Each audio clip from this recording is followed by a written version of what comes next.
Hello, I'm Saris, and welcome to the video. Today is going to be the second part of Deltarune characters as Pokemon. In the first video, I designed Pokemon based on Chris, Ralsei, and Susie, so go check that out if you'd like to see the designs. I'm actually planning to make about 4 total videos focused on Deltarune Fakemon, with today's video showing designs for some important characters that weren't in the previous video. I'll talk more about what's happening in the next video in the outro, but for now, let's go to our first Fakemon.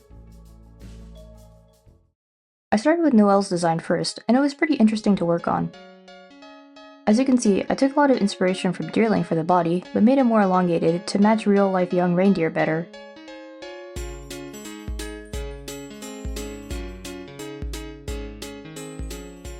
I also angled her ears down to differentiate her more from Deerling.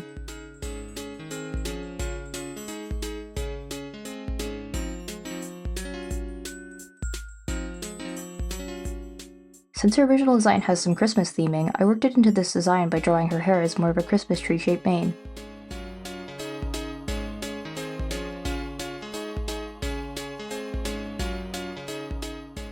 To balance the red of her nose, I wanted to add more pops of that color in, so I tried out these little ornament-like decorations to her hair and her fur.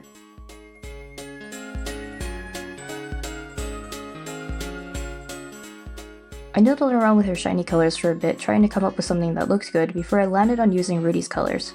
Resemblance to any headcanons of a different Holiday family member, living or dead, are purely coincidental.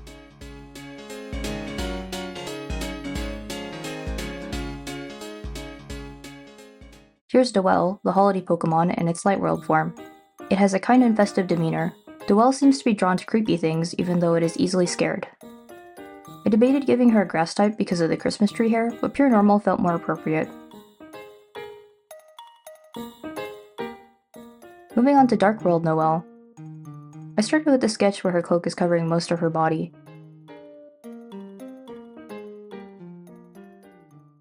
The torn edges of the cloak made me think of wings, and since Noelle has some kind of hinted connection to the angel, I tried to shape the top layer to look more like feathery wings. Originally, I wanted to give her these little earmuff-like things in place of her ears, but eventually I combined her hood and her hair into one shape, so the ears got placed on top instead.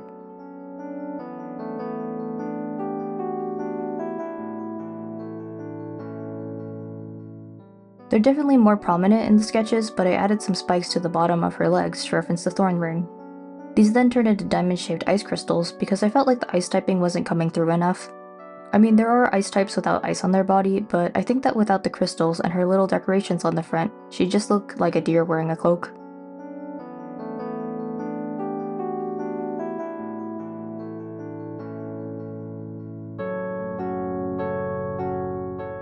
You can probably tell that I'm not very confident drawing deer based on her pose here and in the Light World art.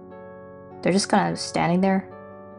It's not terrible since the expression does a lot of the heavy lifting, but I still wish I had tried something more dynamic for either of them.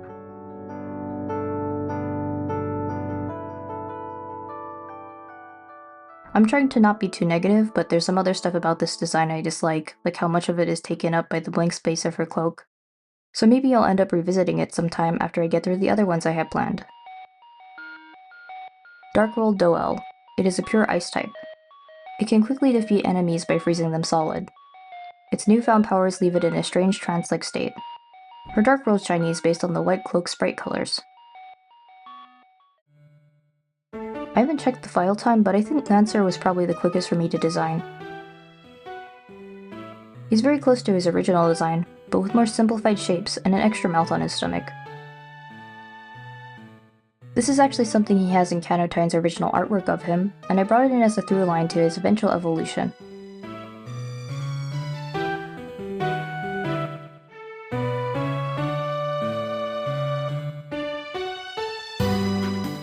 I considered giving him a tail with a spade on the end, but it seemed too visually similar to Jekyll's tail.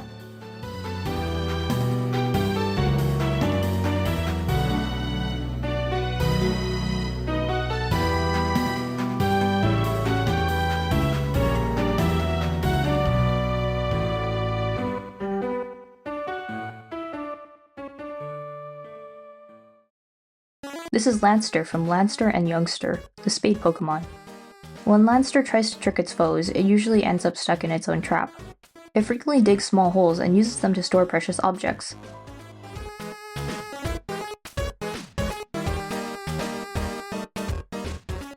With Noelle and Lancer done, I wonder who the next Fakemon will be based on. It's Berdly. Of course it's Berdly.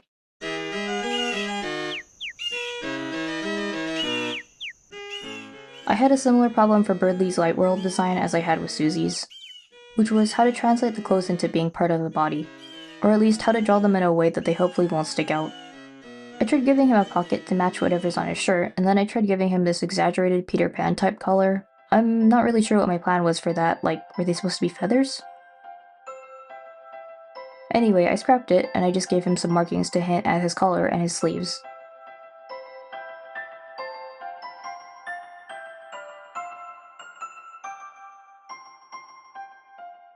While he's not really a blue jay in-game, I took some inspiration from their eye markings for his glasses, which I think made them look less out of place.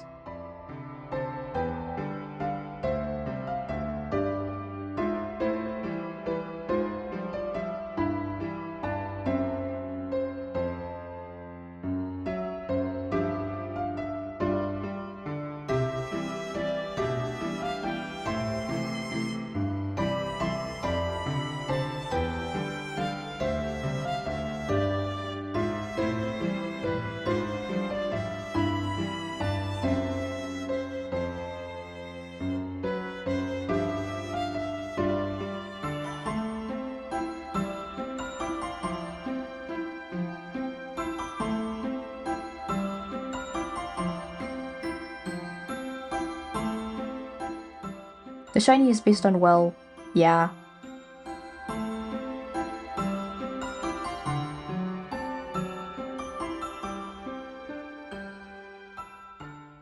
This is Halberd in its Light World form, the intellect Pokemon. Halberd prides itself on its knowledge and enjoys showing off to other Pokemon. It has a tendency to look down on those who do not match its smarts. Our last design of this video is based on Berdly's Dark World form.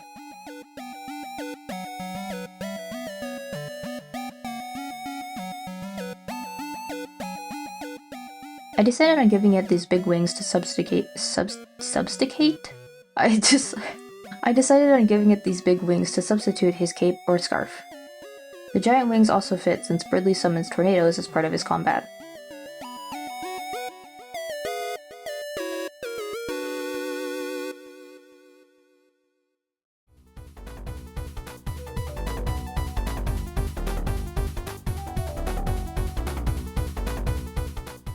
A lot of this design is colored gray in the recording because I originally planned to make him steel type to fit with his armor, but Electrus started making more sense to me. I mean, he's in the cyber world after all. So to reflect this, I went back last second and changed his armor color to more of this off-white color.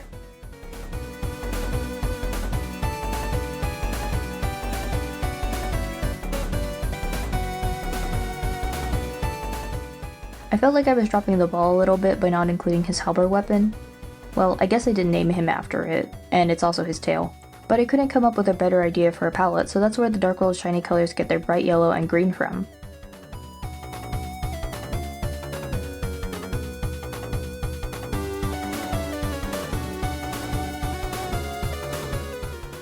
Here's Dark World form Halberd. Halberd becomes energized by promises of its superiority. In this form, it can generate strong gusts of wind with the flap of its wings. Okay, that wraps up this video. And the next video is going to be about the chapter bosses. I'm not going to be splitting the designs for them into parts, so it'll probably be a longer video. I mean, long for me, I guess. Anyway, thank you for watching. If you like this video, be sure to give it a like. You can also subscribe to make sure you see the next video. That's all for now, and I'll see you next Saturday.